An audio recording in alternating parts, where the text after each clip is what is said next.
VATSIM-PITAHIANA ho anao, VATSIM-PITAHIANA ho anao anio.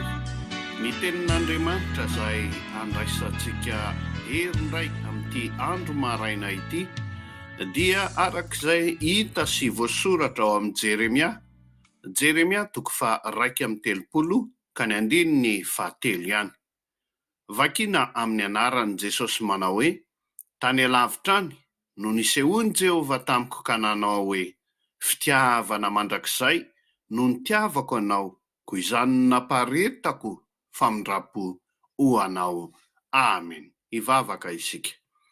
Akasitraka indrindra anao zay ray malalo, fa dia mamindra fo aminay tokoa ianao isan'andro.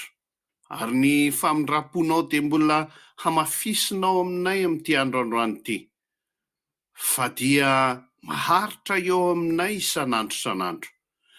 Ary dia fantatray tokoa ankehitriny ny alehibe zany famindraponao zany noho n'ilay fitiavanao mandrakizay zay nitiavanao anay.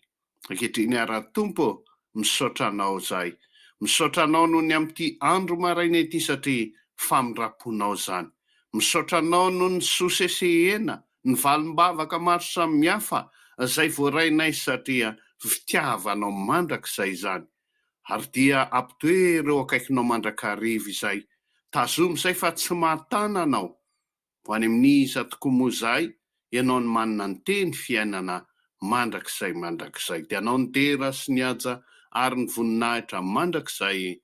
Amen.